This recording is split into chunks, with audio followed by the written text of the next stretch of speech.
former president. Okay, very good. Welcome very much in the audience to the program. Our guest for this segment is Jonathon Rubin. And Jonathon Rubin is, well, he's a former president, I think, of the Friends of Clearwater, an ecologically oriented organization. And he's also at Litem tenants advocate. Yeah, that's called a guardian ad litem. It's a special role that's created by the city government to do one-shot grant expediting and housing court advocacy to protect the right of tenants who are the most oppressed individuals in New York City. Wonderfully good work. Thank you and congratulations on that. Welcome, Jonathon, very much to the program. Thank you for having me on the show. My pleasure. It's good. I'm really looking forward to it. We're going to have a wide-ranging conversation around a lot of important issues, but I wonder if you could, John, and we did a program in the past, but maybe you could, with me, share your own background. Born and raised, a little of your education. I was born and raised here in New York City. I have a college degree from Columbia College. And I participated in a master's program that was not successul, and I participated in law school that was not entirely successful. What was a master's program that was not successful? Yeah, what were you majoring in? I was studying the teaching of social studies education program. Huge subject. Yes, it is. Very important. Yes, it is. And it remains so. Yes, it does. Being impacted by the expansion of the internet and all its wonder? Yes, but you see, the thing is, I think some of the success that I had problems with in post-college education had to do with the fact I was also a political organizer for many, many years, as well as a 7-term vice president of the Park River Independent Democrats Club. Okay, why would that interfere? Because I don't think I think that some of the history education at Columbia University, where I received my master's program, there's a bit of revisionist history. Okay. And specifically, why I feel that that's specific and important to say is I have studied, not that when we study history, it's a history of just great peoples, which has been the past way probably 20 or 30 years ago, but even with the history of great peoples, there are two people who are probably the most significant congressmen and teachers in the United States history, and they're not mentioned in 90% of the... Who are the two? Charles Houston, okay, who was a black attorney with a Harvard Law degree in the 1920s. Wow. Who was one of the leading advocates for the NAACP Legal Defense Fund, but moved on from that and became a founder of Howard University Law School. Oh, wonderful. And a dean of Howard University Law School. And the other individual who's very suppressed in both New York City history and U.S. history is this Russian-born congressman who worked as a tutor to put himself through law school, was later a labor leader, one of the major labor leaders of America after, on the Lower East Side, who defeated the Tammany Hall machine for its first defeat, and his name was Meyer London. I was a graduate student, and it was only because I picked up certain books of interest after I studied that I found out about either one of these two people. Well, why would they be buried in the midst of history? Well, when you say revisions, what does that mean? I think it's important. Meyer London was a socialist. Okay. He was one of the first socialists elected to Congress. Okay. Charles Houston was a radically progressive person. Number one, he didn't believe empowerment was necessarily going to take place with public office holding. And I'm not minimizing Barack Obama, who stood on the shoulders of all those civil rights leaders. Yes. But you see, the empowerment that most people don't understand, as my daughter understood in a question concerning how to further understand by a college advisor who's going to write a reference that they do at her school for her college application. Improvement historically is not just office holding. Improvement historically, whether it be improvement on housing justice, on employment, on health care, all the benefits one gets when one works, or hopes to get when one works. Improvement in that fashion occurs with the improvement of the education of our society. And that's what Charles Houston understood more than most civil rights leaders, that it was not just the legal battles that he won in the 20s, 30s, and 40s, which allowed Thurgood Marshall, who he was mentor for, to win Brown versus. Mentor to Thurgood. He mentored Thurgood. Yeah, that's amazing. Yeah, okay, yeah. It was not just that mentoring of Thurgood Marshall winning the Brown versus Board of Education case, which was the landmark case. 54? Yes. Yeah. As Charles Houston, fundamentally different than the way we are self-focused in our society, understood, it was going to be the education of the minorities that was going to empower them. And that's something we're failing at here in New York City. Yeah, well, around the world. Well, yeah, maybe in the nation and everything, and that's a huge issue. Education. Education, I think the root is a draw out. It's a process of drawing out. And we got problems with education, arguments about charter schools, public schools. Well, yeah, but this kind of thing. It's yeah, a but big issue. yeah, but the big statistical flaw of the current New York City mayor is, about 2 or 3 years ago, he was a proponent of the fact that the achievement test scores, the achievement tests that every public school kid takes, that they were going up. And he tried to show in statistics they were going up. In about 2008, they showed that those statistics were completely flawed and completely... The statistical method had been No, flawed. not the statistical method. Oh. That the actual accuracy of what they were reporting to the public in the media was flawed. In other words, they said they had improved education by groupings or by schools or by students. They jiggered the books? Yes, they did. Oh, okay. Well, that's and then a they different did thing, yes, and then they did something even worse. That's This past spring, they came out with a report that showed principals for what's known as the New York City Regents Diploma, which is not the strongest diploma you can get, but that's based on your passing 5 New York State Regencies, which is something that when I went to high school, which was not in the New York City area, but when I went to high school, a Regents was just another test to us. Oh, really? I thought Regents was sort of advanced. Well, maybe I'm not well informed. No, I mean, it's not a basic test, but in New York City, you only have to pass 5 Regencies, meaning you only have to get a 65 on 5 Regencies. Well, many principals of schools around the city, their students were getting 61, 60, 62, so they weren't going to be seen as passing the Regents and being allowed to move on.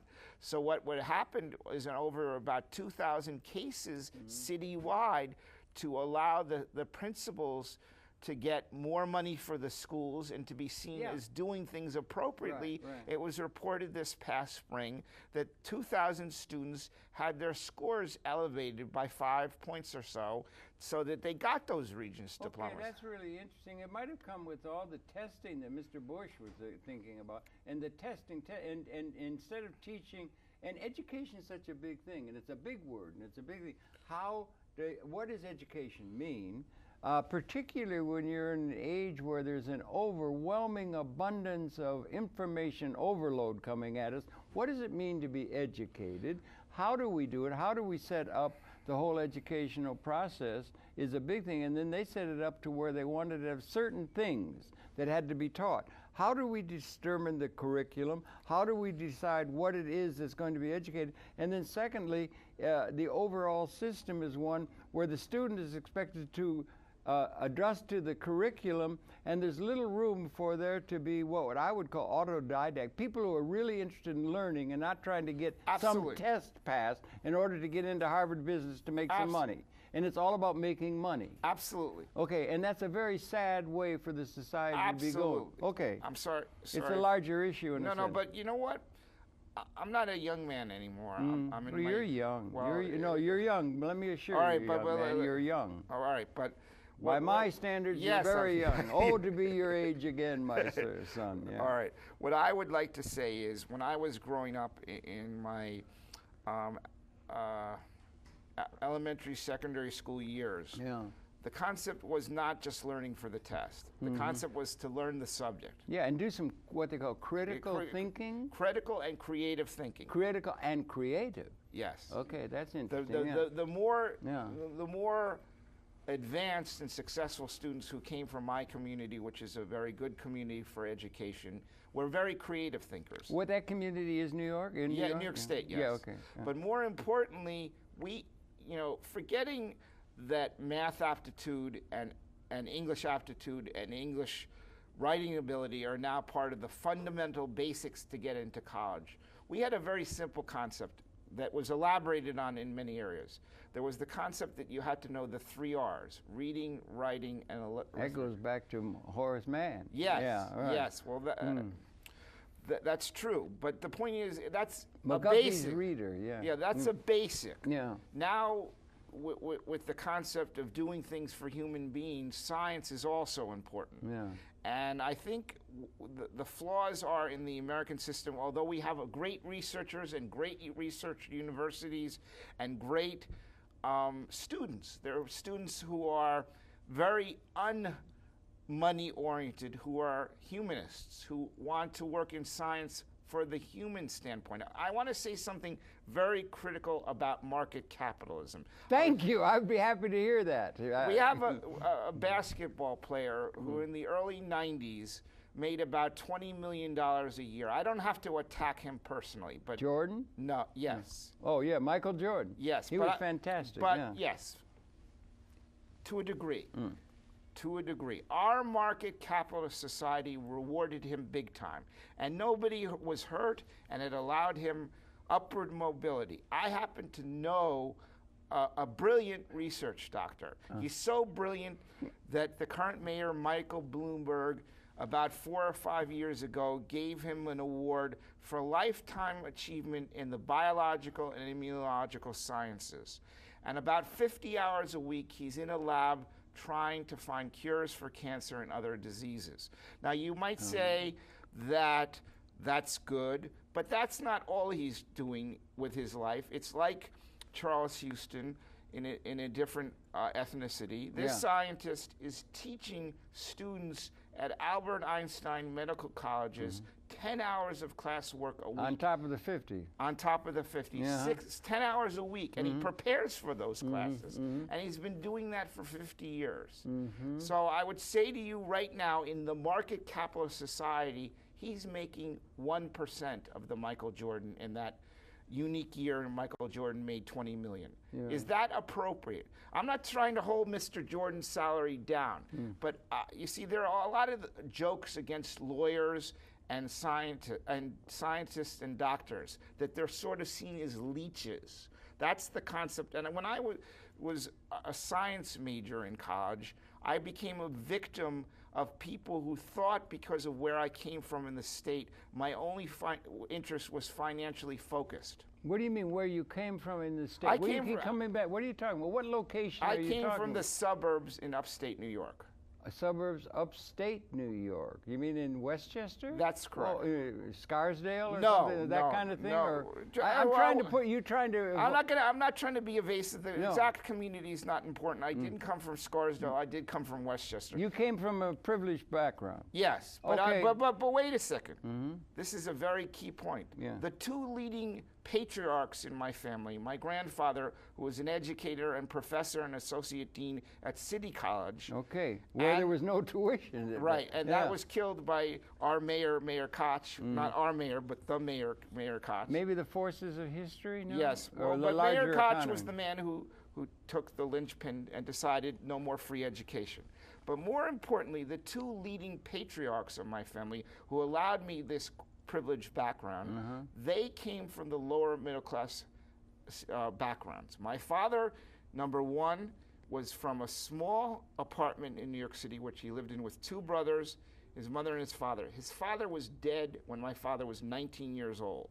Number 2, my grandfather immigrated to the United States. His father, he did not really see much of after he immigrated to the United States, because his father immigrated to Canada. But the point that I'm driving at here, yes, I had a very leisurely and easy high school years from economics. But what I'm driving at is when I got to college, he's pre-med. let's make him a victim and target. We don't need to elaborate.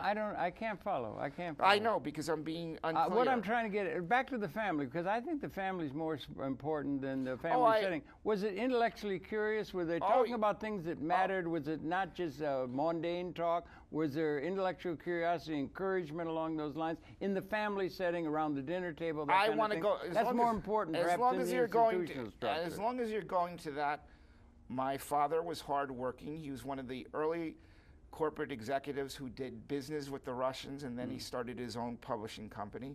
My mother produced some plays after the children moved out of the household. She also was an assistant as somebody receiving an MA in psychology at Albert Einstein for a psychologist. Here in New York. In New York City. Yeah, it's a great school. And as far as the family discussions, they were highly political growing up. Is your brother Robert Rubin? No. No, Jamie Rubin, that's what I meant. James Philip Rubin. That's the one who informed Mr. Clinton a great deal. Yes, he informed. And Christine Amanpour. Yes. He's a major figure in the political landscape. Maybe. And intellectual landscape. Maybe or so. has been. Yeah, no, he's a... You see, most people don't know James Rubin's real political contribution. I call him Jamie. Am I wrong? And yes. Is that a nickname? No, that's a nickname. Okay, but he's not offended by it. Okay, yeah. Okay. But most that's your brother. That's my brother, my younger brother. Yeah. He won I'll tell you the awards he and my sister won because they're very prestigious in a minute. But my brother's claim to fame as a 25-year-old coming out of the School of International Public Affairs, at that point just the School of International Affairs at Columbia University, was that there was a treaty written called the INF Treaty. Yeah. And they passed that treaty over the Reagan veto, and so they got it enacted. Why was that I'm not familiar with it. Well, IMF? INF. I'm sorry, I had IMF in my head. No, it's all right. But that treaty was highly important because we've talked about nuclear power with Clearwater's people on the air at times. What that treaty was is during the Reagan administration, which was one of the militarist administrations of our lifetime. Star Wars. My brother at 25 wrote 1/5 the treaty that was passed over the Reagan veto and accepted in Russia and the United States to scale back the nuclear weapon stockpiles 66%. Congratulations to him and all people involved in that. Now he also... And Reagan vetoed it? It had to be voted in the Congress? No, it would, yeah. Wow. Yeah, okay, thank you. But to be more exact about it than that, my brother also is a diplomat and negotiation person, which my sister has picked on, not my sister, excuse me, I made a mistake, which my daughter is a diplomat and negotiation. Hold the cameras, he made a mistake. That's the first time in the history of your life. No, go ahead, I'm sorry, I'm just making a joke, son. It's all right, it's all right. I pun accepted. Yeah. But what I wanted to say is the other good thing, which most people who are aware of my brother currently and his work as the top assistant to Madeleine Albright at the UN and top assistant to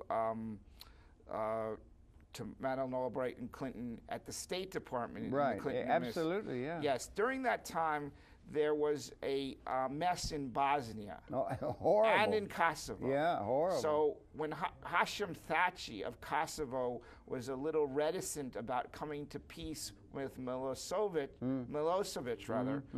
my brother took Hashim Thaçi for a walk. And they had a talk, and they smoked some cigarettes, which is an unfortunate habit. And he sold him some cigarettes? Smoked some. Smoked. Oh, I thought he was. No. He wasn't making a buck. No. Just smoked cigarettes, legal cigarettes. That's soon going to be illegal on the beaches of the world. I would Mr. like. Bloomberg I think yes, but let me get to the point here.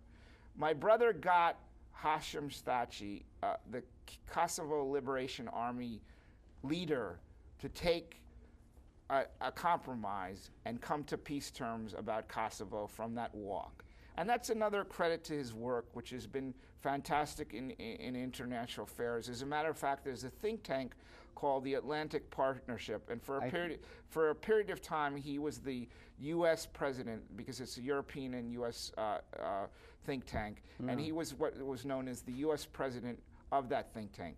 And to say something specific about that, it included such leaders as Colin Powell and John McCain and Henry Kissinger and Brent Scowcroft, and Just to name a few of the lesser lights, or the William, lesser known and people. William Cohen, Yeah. and I believe the other one, what is his name? I'm not remembering. I think he was a senator from North Carolina. I'm just. Yeah. Okay. Yeah. I don't remember no. Well, you wouldn't. Yeah. Major figures. But yeah. also to credit my sister and brother. My sister is a writer for the New York Times. Wow. She's wow. written 12 On what? on international war zones. Wow. Wow. She's written 12 cover stories for the Times magazine section. Holy Toledo. And the credit to Who, both. your sister? Elizabeth Rubin. Yeah. Is that your sister or sister-in-law? My younger sister. Your younger sister. Wow. There's a lot of talent cracked into that genome, or packed into that genome, it sounds. Yes, but more importantly, the troubling institution because I'm troubled by the expansion of Columbia University. I'm troubled by certain things that go on with their focus on their athletic team's success and their endowment success rather than the student when I was there. Only when I was there. Yeah. It's gotten better. But my brother and sister won a prestigious award that they give out to 5 alumni a year. It's for professional achievement. Okay, that's all really very good. It's very interesting. You had that. That was a privileged background intellectually and so forth. Yes, it was. And then one of the things that we wanted to talk about off program when we met you the other day is something that maybe we could veer away a little bit. I'm very worried about the expansion of NATO. They're up to the very border of Russia now. I think they violated some agreements by expanding of NATO, and I'm very bothered by NATO bombing Libya and looking to bomb all over the world. It seems to me awfully like Eurocentric imperialism asserting itself now. But the thing we wanted to sort of, in a sense, talk about, you're of the Jewish background. That's right? correct. And we wanted to talk about that because we're doing programming this week around that.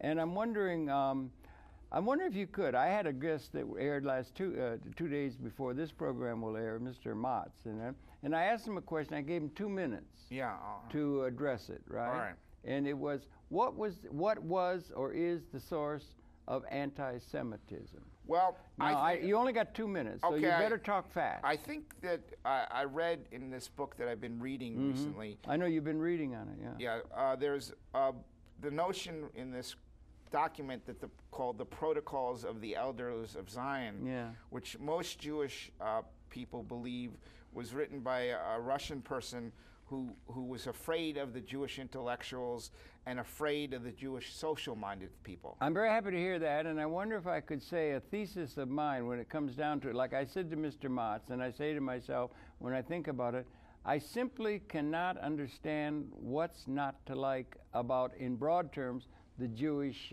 community. They've got a tremendous sense of inherent to justice, to social concern, to participation intellectually in the world, that they have led the intellectual world in far, far, far, far beyond their numbers in terms of everything. Is the anti-Semitism, or can it be tied in, among other things, I guess, you have the Christ killer stuff or something, but that it's an anti-intellectualism abroad in the world society, and that there is, because it's being re-drummed in now to the political zeitgeist and so forth, that there is among the people, that it's the elitist smarty asses who are really giving us trouble. They're running into structural problems. They're blaming, it's an anti-intellectualism. Or I can't understand. You would explain to me why the world has been this trend of anti-Semitism, which came to such absolutely, totally horrendous, absurd proportions in the Nazi era in Germany. Well, I would also say it's troubling now today. Okay. With figures like Mahmoud Ahmadinejad declaring the Holocaust to be an outright lie. How can he say that? Well, he has freedom of speech. Well, yeah, you got freedom of speech. No, but I'm trying to. What's he saying when he says that? You see, you asked about anti-Semitism, and there is the concept of a worldwide Jewish conspiracy to run the world. Wait, I have some thinking on that. Okay. In 1939 in Connecticut, a guy named Graham K. Howard wrote this book and came up with the idea of America and a New World Order. And that world order was going to be formulated around international organizations deciding for the general populace what was in their interest. Do you think we need, in this is the year 2011 of the Christian era. Yeah. Do we need a new organizing assumption or a new world order? Is it on the face of it impossible to think that we need something new rather than reifying the outdated institutions coming out of history? The assumption itself is not something to be dismissed lightly. That would be, maybe we need a new order that could be liberating of the human spirit in a way that historically has not been the case, that kind of thing. I think, you see, the concept is some of the founding principles that go back 2 or 3 millennia are very good, such as the Torah, the New Testament, the Quran, but they've been inflamed and used irregularly. They have not been used by people in power in a sense of concept of peace, community, human understanding, justice, brotherhood, sisterhood. We've gotten away from the notion that a person is by their very nature. And I mean another. When did we have that ever in history? All right. Well, one thing, Jonathan. But no, I want to say something. It's very, very important. Say it, and then I'll get to what I want to say. There is the concept in the Jewish faith, and I was a little inaccurate in the way I described it to you recently. The concept is if you save a human life, just a human life with no ethnic distinctions, it's like saving the world. Now, in my work as a guardian on Litem, I don't do life-saving feats on their very nature. But in my work as a guardian on Litem, premised on Robert Redfield's notion in anthropology that the home, whether it be a one-room hut, or here in New York City, whether it be a studio, a one-room studio, that's very important. And it's very, for the disabled folks that I work with, it's almost life affecting. God bless you. God bless you for that. Keep it up. I also know that you're giving the person a stability, you're giving the person a sense of continuity, you're giving the person a sense of centering in their life. They don't have to think once they're away from housing court and their money is either managed by the city or they're paying their money and they've gotten the conditions that they want repaired. They don't have to think about the basics. But unfortunately here in New York City, in the last 15 or 20 years, with the real estate focus of New York City, the real estate driven city, both politically and economically, we've gotten away from the notion of community and humanity. Well, wait okay, stop for a minute. One of my favorite lines, I've repeated all the time, you're sick of hearing a lot of the people, is James Joyce famously having Daedalus say, history, a lot of it, 200,000 years of our species. History is a nightmare of injustice from which we're trying to awaken. Now that resonates a little bit with the idea of a new world order, which may be required if we're going to survive when you got weapons that are species lethal. That's a large issue. But when has there ever been justice?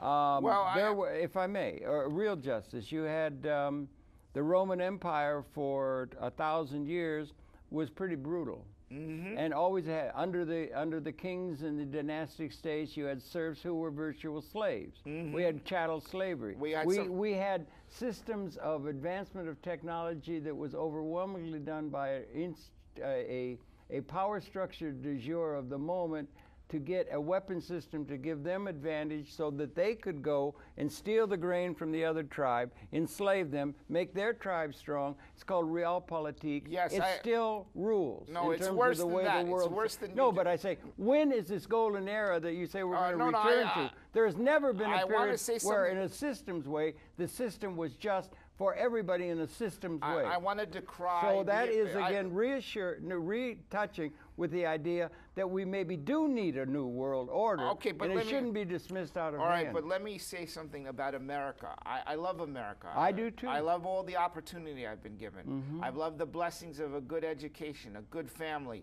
both a family that I came from and a family that I'm forming with my darling wife, who's a teacher, and my. You have children now? We have a very precocious daughter. But what How I wanted. old is she?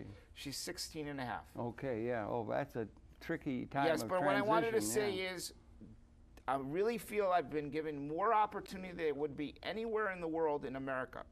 But I want to be a little critical of America because I read... A little? All right, but when you hear what I have to say, you'll see the irony of the word. That's a big little. Yes. A big little, not a little little. There's a book called Slavery by Another Name. Okay, thank you. I like the concept. The concept was written by a Southern Wall Street Journal bureau chief, Douglas A. Blackaman. Mm-hmm. And that injustice talks about right through about 1955 or 57, that a black person in Louisiana, in South Carolina, in Mississippi, Georgia, Texas, many of those southern states that are supposed to be the good states of this country, bringing us progressively forward, weren't so good in the 20s. Weren't so good. It was apartheid. Well, worse than that. Worse than apartheid? Yes. Yeah? Okay. Okay, you could be a black person. You could be a vagrant black person without ID in a wallet on the street in the 1950s.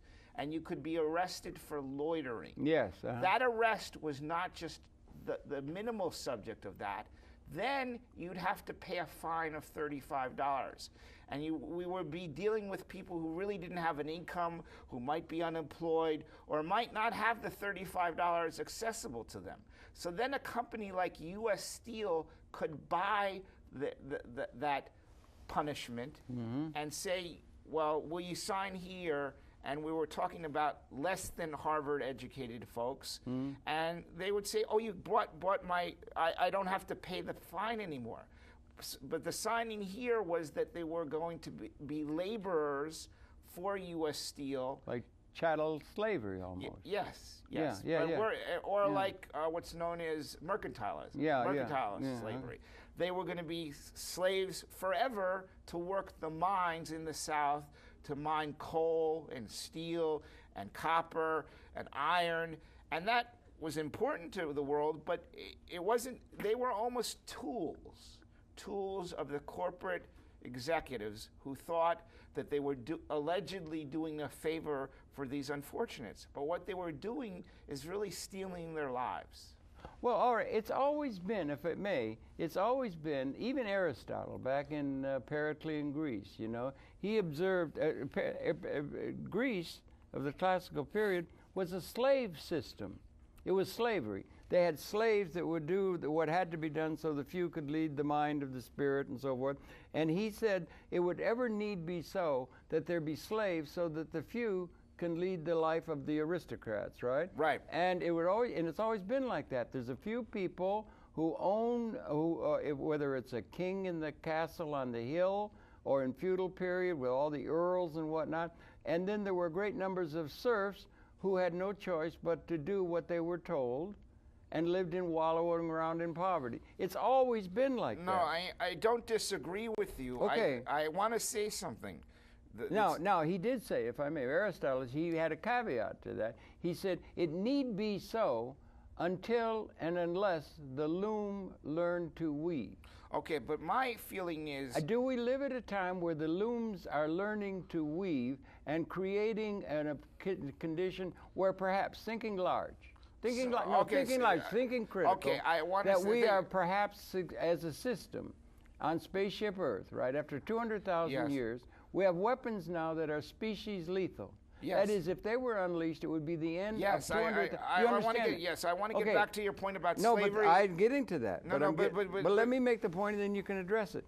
And that on the positive side, there's got to be a yin and a yang. We reached that point about 1970, that we reached the point where the weapons, after 200,000 years, 10,000 generations, an existential new reality in the universe, considering the extension of consciousness of which we are a part of an evolutionary process. On the positive side, there are modeling that shows at that point, in terms of capability, at the point of capability on the positive side, humanity and the ecology was transcending material scarcity as an ontologic reality. That there was a new reality at a level. You're speaking of many ideas here. And yes, big ideas, and that's part of... Okay, but I have to say a few things that not because I'm any more learned than you, I probably have not read as much as you. One of the things that occurs to me is most of the earth is away from the concept of chattel slavery, most of it. All right? Well, I wouldn't submit to that. I think we're hold on. I won't. I do not accept the premise, Mr. Consular. Yes, but I do not accept. I would say the vast majority of the world. Let me explain what I meant by that. Okay, please. There's a new slavery. It Oh, is the new. economic exploitation of the laborer. I'm terrible sorry. Okay. That's We're still the slaves. Yes, they're now Okay. slaves, and they get $1, or they get a piece of money that's supposed to allow them more freedom. I think. But we have suppression, and we have so much suppression of vast numbers of people that even here in the United States, there are people dying of hunger. I know it's That's absurd. Veterans absurdity. who fought are living on the street. I And mean, they're it's dying horrible. of hunger, and there's food rotting in warehouses. Exactly. We have. But you Okay, made go some ahead. very other important points. And I'm not saying order and world order is unimportant. It's who's running the world order, who's doing the thinking. It's still a small plutocratic class as it was in feudal Europe. Yes, but you see, the problem that A small class of people Yes, own all the assets. they own all the assets and they run all the corporations. Thank you. And they buy the political system. Undoubtedly. Okay. Or And all the other institutions. Indubitably. And it's- we're all like serfs on their feudal estate. They set all the templates, the peer review, everything is done by them, and more or less we accept it. But you see, The we're worse progressives than and others accept do. it. There's been a book on the market for 12 to 15 years by Robert Fitch. It's called The Assassination of New York. It decries the New York City political system as being one of the most corrupt and run by the evil dollar. It says that the real estate industry, the insurance industry, the financial service industry, the banks, not only do they elect people now with the Citizen United versus Federal Yeah, Election amazing, Commission. right? Yeah. Not only do they elect people, they leverage legislation. They control the system through lobbying. They control the policy. That's a local system, but there's also a national but they system. do it and nationally. It's at all levels. It is every political entity has a small class that runs everything. Everybody else are Yes, like but I feudal don't think the serfs. organizations with those small cadre of people running things are running things in a humanist fashion. And I thi- Nobody is. And what's that's worse? why. That's what's why worse, I questioned your bad mouthing the idea of a new No, I world don't. I order. don't believe in that. Liberation No, may be at I hand. don't believe those at all. I'm saying these concepts and these thinkers who thought world order or organization didn't understand that the human being, by their very nature, are greedy and elitist in some Well, that's way. assumed, particularly. Look, if we were, let's just think about it, Jonathan, for a second. Think big. You know, what the hell? You can think. You're not limited to one little tunnel vision thing. We can think about anything. You can imagine anything. If it is that we were, and Fuller was the best one, there were others, there's other modeling, that we were, after 200,000 years, 10,000 generations, coming to a moment of qualitative transformation.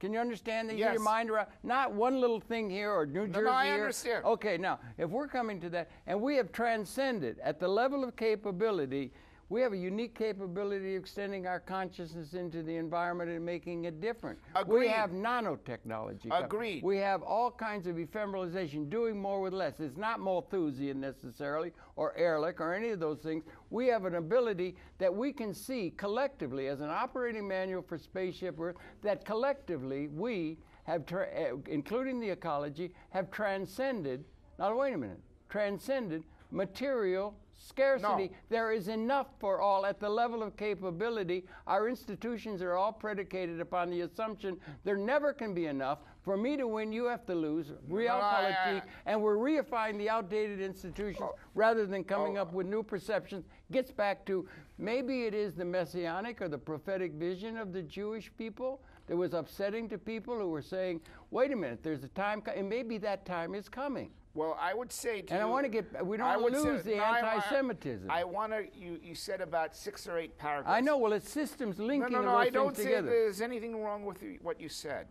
I'm not trying to criticize you.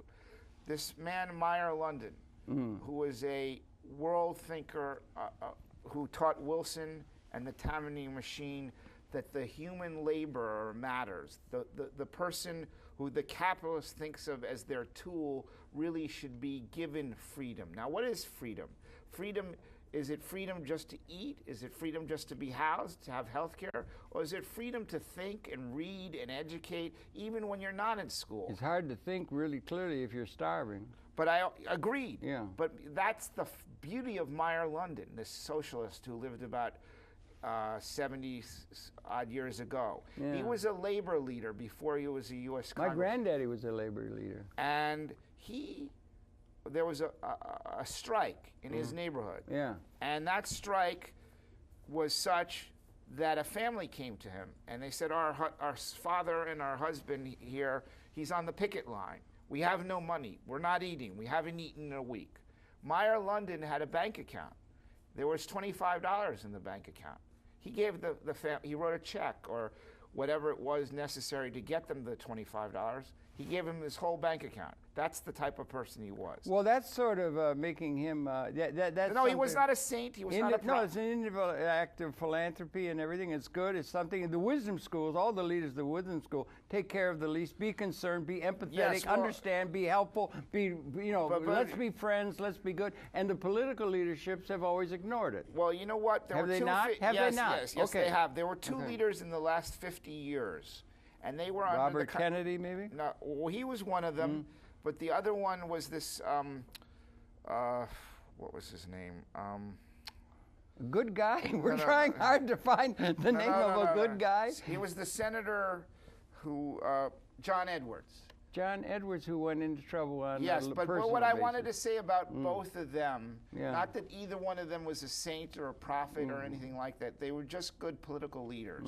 And the big thing about them, different than the leadership today, although the leadership has always been an elite, and whether we like it or not, Barack Obama, while he wasn't always part of the economic elite for all of his life, before he was president, he was a millionaire. And what I'm trying to drive at, and he was but he was also an intellectual. No, he was a class act. Yes, he was a class act, yes, and he still is, and it is an intellectual class act. I'm not mocking him, but what I'm trying to say is, uniquely assassinated Robert Kennedy, and let us say, media attacked John Edwards, were for something different in their focus on American government. They believed that the government should be for the underclass, to do as much as we can for the poor, the left out, the hungry, the homeless. As all the wisdom schools have told us. But you see, if you talk to people in this city, particularly since it's the international financial city of the world, everybody's here. They got sizable communities, 189 countries in New York City. I'm not mocking that. That's great. And it allows empowerment of people from different backgrounds.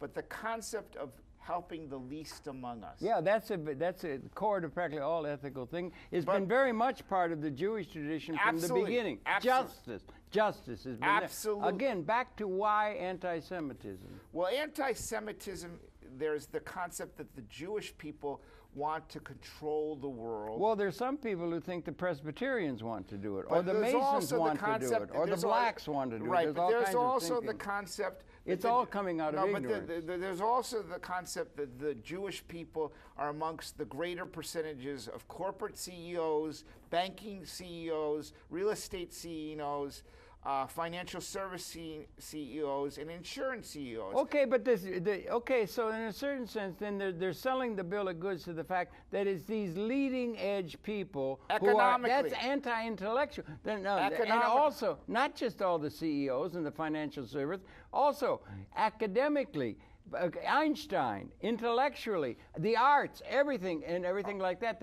It's anti-intellectual, and it's these leaders that are, and they want to find a scapegoat for it, and it's because the Jewish people have been so, like again, I said, what's not to like? Can you imagine America without Jewish humor? Can you imagine America without Groucho Marx? No. I mean, their contributions are. You're absolutely right. Do you understand what I'm trying to say? Yes, but it's anti-intellectualism. It's know-nothingness. You're absolutely. Tea Party. You're absolutely right. Okay, that's one element of it. No, but what I want to say, because I had a writer friend who unfortunately passed away a couple of years ago. He was an Israeli who wrote for the newspaper Mariv, and he gave me a listing in one email of all the Nobel Prize winners the Israelis have had. Now, the Israelis have been benefited from the Russian and Polish communities coming in large numbers. But what I want to say, though, not to say that I'm not necessarily... That's why people hated them out through the ages, because they were so smart and so successful and so righteous and so interested in justice.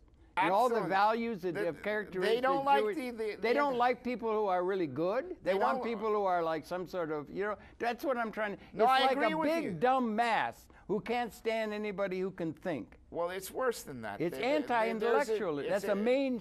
Yes, sir, you're absolutely right, but it's a jealousy. Jealousy, okay, yeah. Because to some extent, the Israelis have had a plethora or a large amount of Nobel Prize winners. They won Nobel Prize. That's okay. Yeah, you can say that. Yeah, but it's that the intellectual contributions beyond Nobel Prizes are not valued. You're absolutely right. By the masses, they're thought of as pointy-headed liberals or pointy-headed intellectuals. They're thought of. There was a mocking term when I went to school. They're thought of as nerds. No, what is it? No, the concept was if he's bright or she's bright, they're not cool. They're not cool. What is it? Nattering nabobs of negativism is what, what's his name, the vice president called intellectuals. It's an anti-intellectual. Well, they don't like thoughtful, social concern. Or they don't want people, everybody. They don't like people who research things, who get the facts, who marshal the critical facts. Thinking. And exactly. And it's not only the Nobel Prizes; it's the contributions and the okay. And the furthering of humanity and justice and peace. Just and all that. We don't need that. There's an. That's what I'm trying to. And actually, you focused on another point. As a one other thing, if I could, you were talking about but this is something very important, because this goes to the root of what we were talking about order and the world. We are facing, whether we like it or not, it's been warned of by Vice President Gore, who went out in a media attack. Inconvenient truth. Yes, but he was inconveniently seen as not appropriate by America. And you know something? We are right now beyond, in many ways, a tipping point environmentally. I hope not. Well, tipping point by definition. I know what I'm saying. Okay. We have the water problem with the fracking issue and the vertical drilling issue. We have the tsunamis and the earthquakes and the drying up of the Yangtze, the drying up of the Himalayas, the rising New Mexican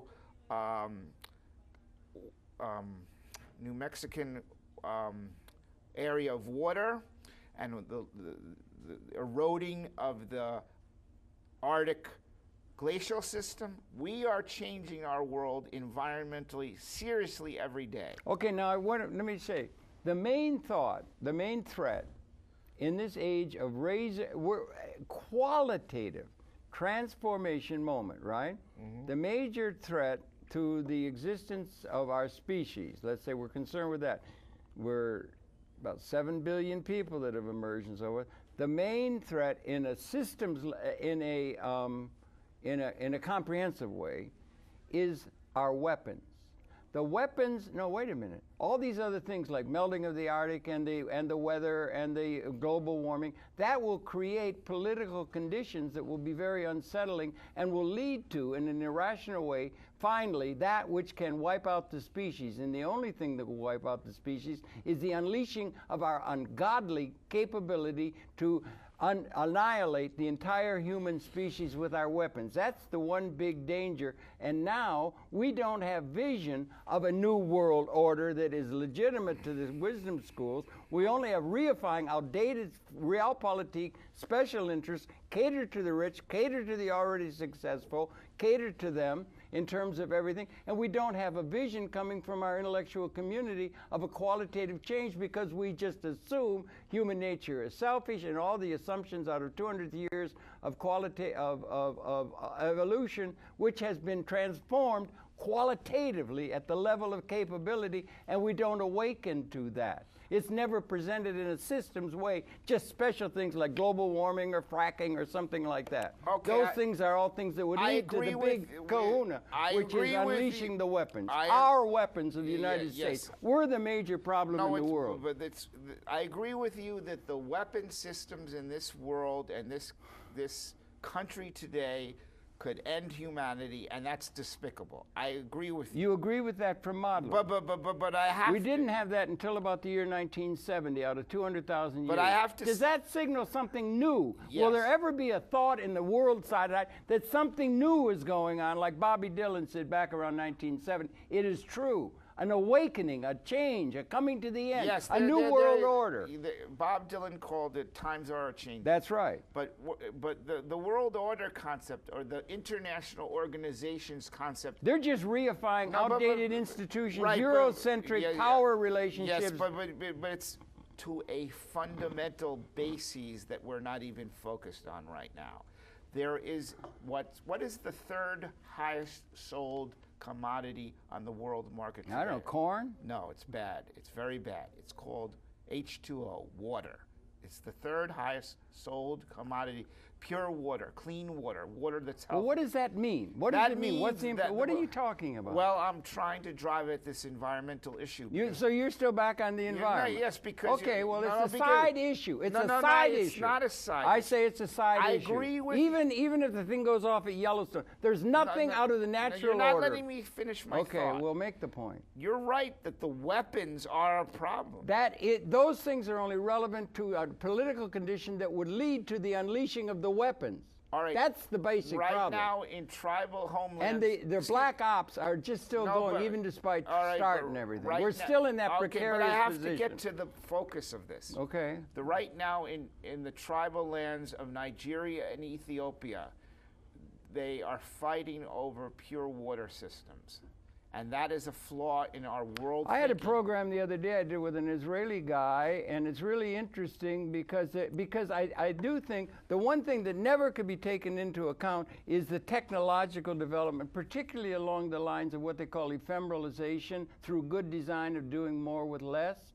That the country of Israel, about 40% of the water, drinking water, that is able to be serving the people of Israel, he's involved in it, is coming from desalinization things that are coming online economically now. So if you can get to desalinization, you don't have a water problem. Yes, now wait a minute, that's a technological development worth pursuing. And do you know the system that's in place is providing 40% from seawater of Israel's water is done. You know how many people man that system? No. 2 people. Okay. 2 people run that system. It's all technology. Okay. And that technology is all owned by a plutocratic class.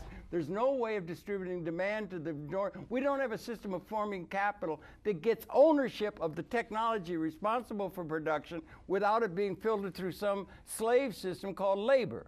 Yes. And we're all tied into that, and that's all they talk about. I want to respond to what you said. Okay, ephemeralization, doing more with less. There's a guy, I think, Mohammed Yunus, who was... well, he's got microcredit, yeah. Yes, but he referred to the poverty I'm talking... people. Wait. Okay. The poverty people, and some very important criticism of the way things were in the world. Bangladesh, particularly. But we're refocusing away from what I wanted to say. We have the technology to purify the water to make it such that people wouldn't die of water. Okay. But I've seen a few films. There's a film that I highly recommend to you and your listeners. It's called Flow, For Love of Water. All right? That specific film shows that a woman who is a 30-year-old head of the family, she has children who can work and who can get educated, but her sole function is to carry water. Is to go get the water and carry it back. It's been like that for thousands of years. But it's worse than that. Right now, the IMF, which we didn't focus on before. We could. No, the IMF, the World Bank, and the local community leaders and the national leaders, they like the concept of capital. That capital, if distributed as it should be... Well, right. Now, capital is now concentrated in the tiny plutocratic class in every political entity in the international order that owns all the capital, and they're getting more and more. And the point is, labor used to be really important to production. Carrying that water was, it's not important. Now what's becoming important are capital instruments. The left is at problem. It's the progressives, the ecologists that are at problem. No, the because problem they don't question the system. Listen, they don't question, they say it's perfectly all right for a plutocratic few to own all the technology, all the buildings, all the technology, everything. It's okay, as long as they give us a job on their estate and they set all the templates and they don't question the labor theory of value. Keynes said labor is going to be displaced in the productive process, and they allow all the capital to be formed because they're so involved with this labor theory of value that informs the progressives. They should have something that can hoist the capitalist system on its own petard and insist that the capital instrument ownership of those capital instruments be distributed democratically to everyone, so that there's a way of distributing demand, because they're going to end up with a tremendous productive capability. Nobody's going to have money to clear the market. That's the problem confronting mankind. That could lead to bombs going off. They got predators going off to every country in the world now at the end of the American Empire. The other issue is that we could fight over something you and I have taken for granted from our very birth, which is water. Oh, we assume scarcity. They assume. Did you ever hear a political leader say we've transcended scarcity? Yeah. Do you ever hear anybody say who? I don't remember. What political leadership? But I want to get back to my. We just reify outdated institutions based on the assumption of scarcity. You may be right about that. But what I wanted to say, you see, the problem with water today is it's not that it's not there. It's not that we don't have the technology. It's that when the World Bank or the IMF gives a president, whatever country, because I don't like picking on countries because of ethnicity. When they give that country, the president, money, or they give the local community leader money, it gets end up in the Swiss bank. No, it ends up in the bank accounts of the community leader or the president. And that ultimately will be hidden in a Swiss bank or right, Cayman but it Islands. doesn't go for the purposes. Of course not. So we have the basis for correcting the issue. We have the basis for saying human life itself is important, but we haven't gotten to that realization in government yet. Well, they have not got a system in place. How are they going to come? It's larger than the transformation of calling attention to the outdatedness of the feudal order 1,000 years after Rome that was the United States. The system the United States put in place and has grown. Cherry-Garess. They come and they say someplace, where are all your lobbyists for the oil industry? Where are all your corrupt politicians that you need? The system they put in place and is bought into by all the world systems and so forth, the international, is out of date. We're the main problem. We need a challenge to that takes into account larger systems. The United States came when the steam engine was coming, and that there was there was a big change. There's another big change in about 1970 or so, and the intellectuals, particularly left-wing intellectuals, are the main problem, because they don't challenge. They just allow all the capital to be owned by a few, and don't challenge it. I have a response to that.